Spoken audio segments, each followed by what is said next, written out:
I do quite well in school, but in maths I get all frozen up, and I find times tables really difficult sometimes.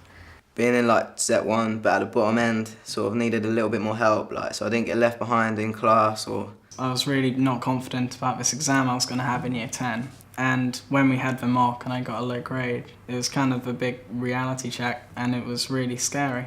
I found very difficult maths because I'm dyslexic. I initially decided to look into getting maths tutoring as I was failing miserably in my maths segment of my degree course. I actually got 10% in my mock exam. I got maths tuition because I got a C in my mock maths exam and I felt like I needed the extra help to get my A target grade. I needed help with maths. I just need a bit of help and confidence.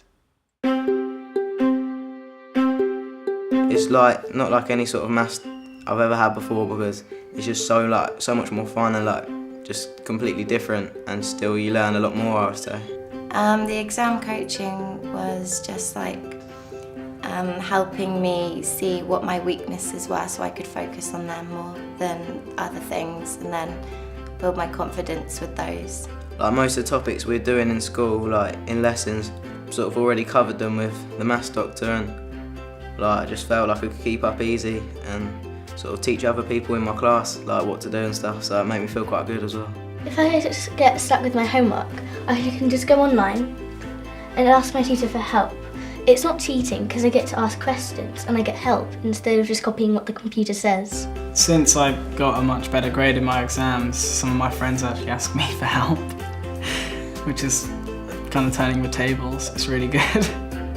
The tuition worked out very, very well for me. I went from an E and then an E and then up to an A, and now the maths doctor's even teaching my younger brother with his GCSEs. I was working at around a D, C kind of grade, and I went straight up to a B, and maybe if I'm really good I'll get an A eventually. I got 86% in my final exam for Mathematics for Economists, and so far I haven't seen anyone who's come close to me.